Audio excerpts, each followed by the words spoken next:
everybody, it is Poirier here. I'm in New York today. I just finished working with a client yesterday doing some speaking, and this is an impromptu video. I didn't plan to record a video for in between the actual training that we're doing for you guys. But what happened was, Shelly's been following along, as you know, with the video training, just applying the steps that I've been sharing in the video training program, and as you've seen in the homework, she's been actually following along. So what's happened just in a matter of a couple of weeks since Shelly started using the process that we've been sharing is she's, as you've seen in the video, she's decided on her topic and theme. She's decided how she can become an authority, and what's happened as a result, which is so cool, is that she's actually decided now the podcast that she wants to launch, and she's already taken the steps to do so. She's looking for the coaching program that she wants to take based on that same theme, and of course she knows the theme that she wants to share her message around. So I just wanted to touch base to talk about the power of applying some of these steps, because neither Shelly or I knew that when we started this process that she would move so quickly along. And again, this is just from half of the free video training. So I just wanted to chime in since I was in New York and share that with you. And I'm also going to share something with you here shortly from Cape Cod as well. So we will chat with you in a couple of seconds. You're probably thinking to yourself, that doesn't look like Cape Cod to me.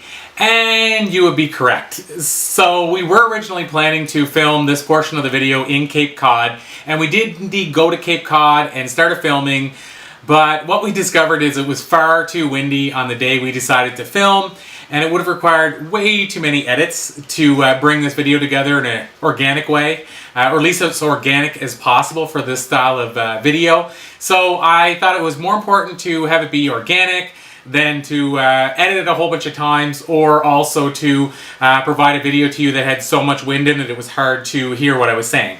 So we're back at the home office now, back from a lot of speaking related travel, and I promised that I would share a couple of bonus tips in this bonus video, in between video 1 and 2 and video 3 and 4 of this 4-part free video training series. So this is kind of a bonus video that even I didn't expect to record.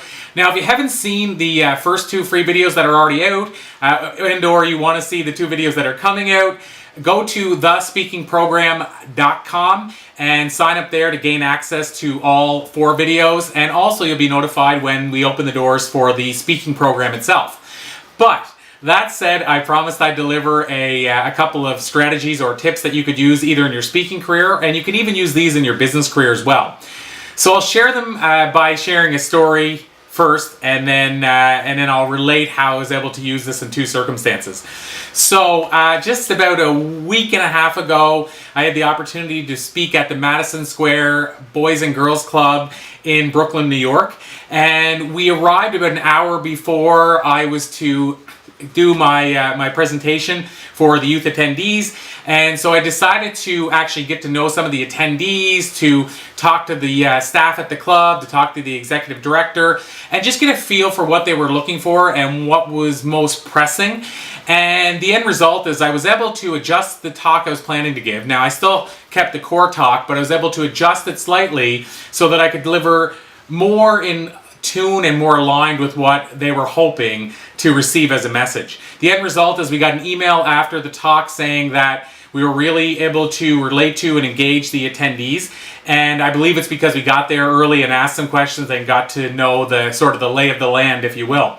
And then a little bit before that, I found myself speaking in Saskatoon in Canada, and I arrived to the event to discover that the power was out in the whole downtown core. I was there about an hour and a half early, and I talked to the meeting planner. And so this is a circumstance in 15 years I've never experienced before, but I was there early, and what I was able to do is I always have a backup plan for my backup plan. So normally what I do is I bring my presentation on a USB, and I'll bring it on my laptop as well, and that way if one or the other is not working, I still have the second option. Well, I started more recently emailing it to myself, not knowing if I'd need it, but just as a, I guess we'll say an extra backup plan. And lo and behold, this backup plan that I had in place of the emailing it to myself actually saved me this time around, because I was able to email it to myself, or I had emailed it to myself beforehand, and I was able to actually use that presentation, that PowerPoint, as my guide to keep me on track. and to keep me on time. And I just really glimpsed at it every now and then. But when we handed out the evaluation forms, the power actually came back on about 15 minutes before my talk was done. And people, when I asked them, they mentioned that they didn't even notice I was taking quick little peeks down at the phone. So it kept me on time. I was able to present in the pitch dark just by using the light from my phone. And the end result is I invited 2 clients to see me present. And of course, they didn't know, and I didn't know, that I would be in the pitch dark presenting. But they came and watched the talk.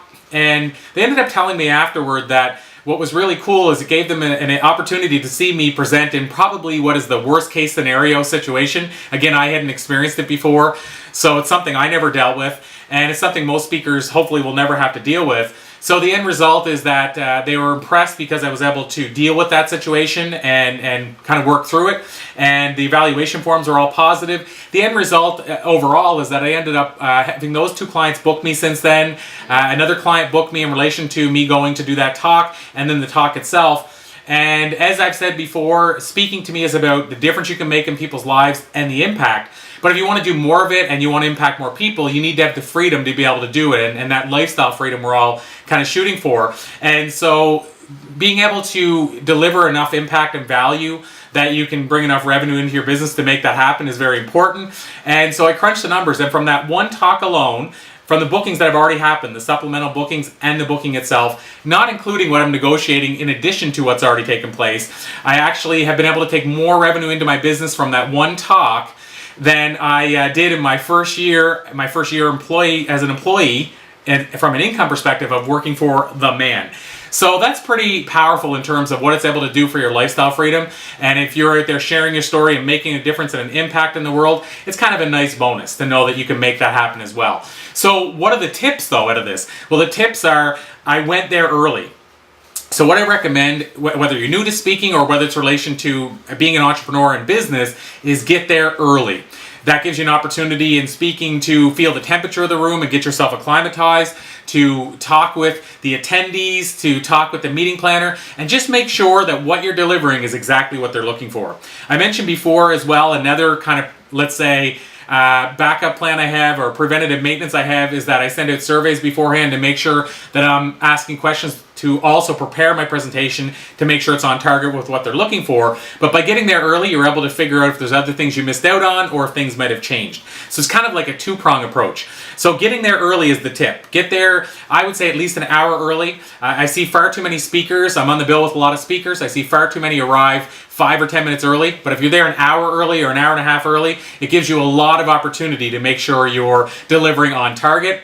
And then the secondary part of that is to have a backup plan, and maybe if possible have a backup plan for the backup plan. So think about what could possibly go wrong, because things often will, and have a backup plan in place. And by being there early, being prepared, and having a backup plan in place, my experience is you'll go further by miles than the people that show up and try to wing it every time. So again, I'm Corey Poirier. Feel free to go over to thespeakingprogram.com, sign up to make sure you get access to all 4 free videos. And here's a sneak peek at the upcoming speaking program that is officially launching next week.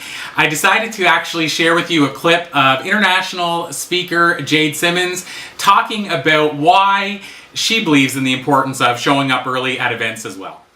You must prepare like crazy. You must get to know the organization, get to know the audience. Sometimes, Corey, I'll even go in a little early, have dinner with the presenters, and once we're comfortable, I'll say, okay, I know what you told me you want me to talk about. I know what you said they're expecting to hear, but tell me, what are they really dealing with? What's the behind the scenes issues that are keeping them up at night? I know you want me to talk about record breaking and all these things, but what are they really dealing with? And it's in those moments that I get these kernels of truth that completely revolutionize the experience in front of the audience.